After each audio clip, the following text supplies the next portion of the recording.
Speed ನ್ಯೂಸ್ಗೆ ಸ್ವಾಗತ. ನಾನು ಚಂದ್ರಿಕಲಾ ನೂತನಗೌಡ. ವಿಜಯೇಂದ್ರಗೆ ಚೀಫ್ ಮಿನಿಸ್ಟರ್ ಆಗೋ ಅರ್ಹತೆ ಇಲ್ಲ, ಯತ್ನಾಳ್ ಹೇಳಿಕೆ. ವಿಜಯೇಂದ್ರ ಯಾವತ್ತೂ ಕೂಡ ಮುಖ್ಯಮಂತ್ರಿ ಆಗೋದಿಲ್ಲ, ಬರೆದಿಟ್ಕೊಂಬಿಡಿ.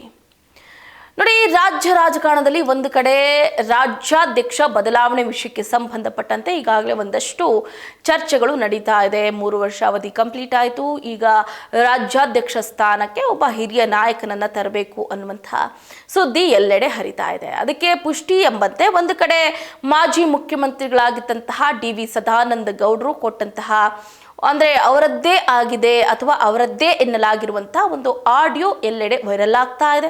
ಬಿಜೆಪಿಯ ರಾಜ್ಯಾಧ್ಯಕ್ಷ B.Y. ವಿಜಯೇಂದ್ರ ಅವರನ್ನ ಕಿತ್ತು ಒಗಾಸಿ ಸದ್ಯಕ್ಕೆ ಸ್ವಲ್ಪ ದಿನ ಇಟ್ಟುಕೊಳ್ಳಿ, ಆಗಸ್ಟು, ಸೆಪ್ಟೆಂಬರ್, ಅಕ್ಟೋಬರ್ ಅಂದರೆ ಏನು ಈ ಅವಧಿಯಲ್ಲಿ ಅವರನ್ನ ಕೆಳಗಿಳಿಸ್ಬಿಡಿ. ಅವರನ್ನು ಕೆಳಗಿಳಿಸಿ ಏನು ಒಂದು ಕಡೆ ಪ್ರಹ್ಲಾದ್ ಜೋಶಿ ಅವರಿದ್ದಾರೆ, ಸಂತೋಷ್ ಅವರಿದ್ದಾರೆ, ಸೊ ಅವರನ್ನು ಆ ಸ್ಥಾನಕ್ಕೆ ಕೂರಿಸಿ. ಯಾಕೆ ನಿಮಗೆ ಹಿರಿಯ ನಾಯಕರು ಕಣ್ಣಿಗೆ ಕಾಣಿಸ್ತಾ ಇಲ್ವಾ? ಮೀಸೆ ಚಿಗುರದ ಹುಡುಗನನ್ನು ಕರ್ಕೊಂಡ್ಬಂದು ಆ ಸ್ಥಾನದಲ್ಲಿ ಕೂರಿಸಿದ್ದೀರಲ್ಲ, ಆ ಸ್ಥಾನಕ್ಕೆ ಗೌರವ ಇಲ್ವಾ ಅನ್ನುವಂತಹ ಪ್ರಶ್ನೆಗಳನ್ನು ಹಾಕಿದ್ರು. ಅಷ್ಟೇ ಅಲ್ಲದೆ ಒಂದು ಕಡೆ ಹೆಂಗೆ ಅಂತಂದರೆ, ನಿನ್ನೆ ಆ ಆಡಿಯೋವನ್ನು ನೋಡಿದ ನಂತರ ನಮ್ಮವರೇ ನಮಗೆ ಬೆನ್ನಿಗೆ ಚೂರಿಯನ್ನು ಇರಿತಾರಾ ಅನ್ನೋದಕ್ಕೆ ಅದೊಂದು ಸ್ಪಷ್ಟ ಉದಾಹರಣೆ ಆಗಿತ್ತು ಅಂದ್ರೂ ಕೂಡ ತಪ್ಪಾಗ್ಲಿಕ್ಕಿಲ್ಲ. ಒಂದು ಕಡೆ ಯಾಕಿಷ್ಟು ದ್ವೇಷ ರಾಜಕಾರಣ ಅನ್ನೋದು ನಾವು ಗಮನಿಸಬೇಕಾಗುತ್ತೆ. ನೋಡಿ, ಒಂದು ಕಡೆ B.S. ಯಡಿಯೂರಪ್ಪನವರ ಪುತ್ರ ಆಗಿ ಗುರುತಿಸಿಕೊಂಡಿರುವಂತಹ B.Y. ವಿಜಯೇಂದ್ರ ಅವರು ಅತಿ ಚಿಕ್ಕ ವಯಸ್ಸಿಗೇನೆ ಬಹಳ ದೊಡ್ಡ ಮಟ್ಟದ ಒಂದು ಜವಾಬ್ದಾರಿಯುತ ಸ್ಥಾನವನ್ನ ಅಲಂಕರಿಸಿ ಬಿಟ್ರು.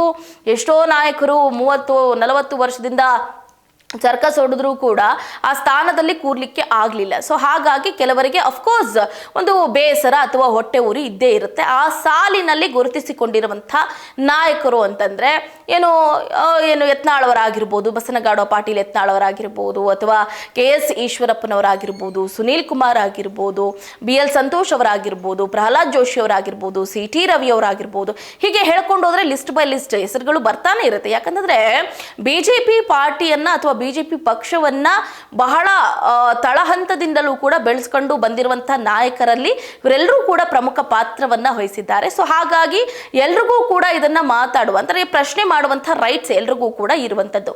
ಸೊ ಹಾಗಾಗಿ ಡಿ.ವಿ. ಸದಾನಂದ ಗೌಡರು ಕೂಡ ಏನು ಕೇಂದ್ರದ ನಾಯಕರೊಬ್ಬರ ಜೊತೆಯಲ್ಲಿ ಮಾತಾಡಿದ್ದಾರೆ ಎನ್ನಲಾಗಿರುವಂತಹ ಆಡಿಯೋ ಕೂಡ ಬಿಜೆಪಿ ಪಾಳೆಯದಲ್ಲಿ ಸಂಚಲನವನ್ನ ಮೂಡಿಸ್ತು. ಅಷ್ಟೇ ಅಲ್ಲದೆ ಒಂದಷ್ಟು ಬೇಸರವನ್ನು ಕೂಡ ಹೊರಹಾಕುವಂತಹ ಪರಿಸ್ಥಿತಿ ಉಲ್ಬಣ ಆಯಿತು.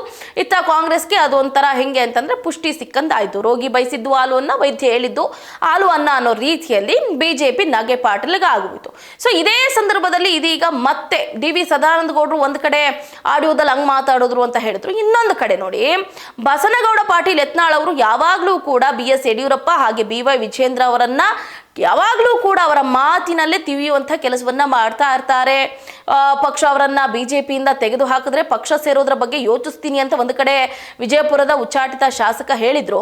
ಅಷ್ಟೇ ಅಲ್ಲದೆ ಮಾಜಿ ಮುಖ್ಯಮಂತ್ರಿ B.S. ಯಡಿಯೂರಪ್ಪ ಹಾಗೆ ವಿಜಯೇಂದ್ರ ಅವರ ತಂದೆ ಮಗ ಇಬ್ಬರು ಕೂಡ ಕೃತ್ಯ ಎಸಗಿದ್ದಾರೆ ಅನ್ನುವಂಥ ಆರೋಪವನ್ನು ಕೂಡ ಮಾಡಿದ್ರು. ಸೊ ಆ ಸಂದರ್ಭದಲ್ಲಿ ಅಂದ್ರೆ ಯಾವಾಗ ನೋಡಿದ್ರು ಕೂಡ ಇದೇ ಆರೋಪವನ್ನ ಮಾಡ್ತಾನೆ ಇರ್ತಾರೆ.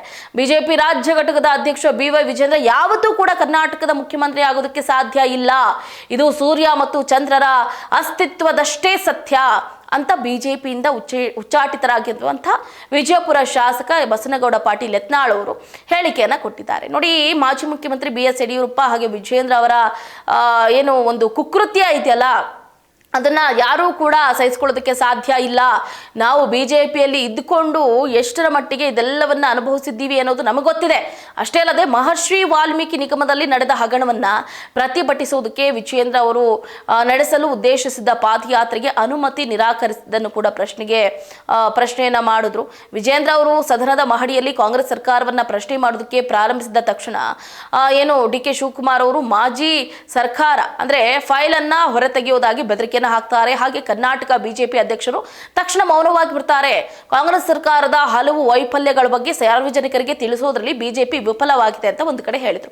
ಅಷ್ಟೇ ಅಲ್ಲದೆ ವಿಜಯೇಂದ್ರಗೆ ಚೀಫ್ ಮಿನಿಸ್ಟರ್ ಆಗುವಂತಹ ಅರ್ಹತೆ ಇಲ್ಲ ಅಥವಾ ಯೋಗ್ಯತೆ ಇಲ್ಲ ಬಿಡಿ ಅಂತ ಯತ್ನಾಳ್ ಅವರು ಹೇಳೋದ್ರ ಮುಖಾಂತರ ಒಂದು ಕಡೆ ಮತ್ತೆ ಬಿಜೆಪಿಯಲ್ಲಿ ಉದ್ವಿಗ್ನದ ಪರಿಸ್ಥಿತಿ ನಿರ್ಮಾಣ ಆಗುವಂತೆ ಮಾಡ್ತಿದ್ದಾರೆ ಅಂದ್ರೂ ಕೂಡ ತಪ್ಪಾಗ್ಲಿಕ್ಕಿಲ್ಲ.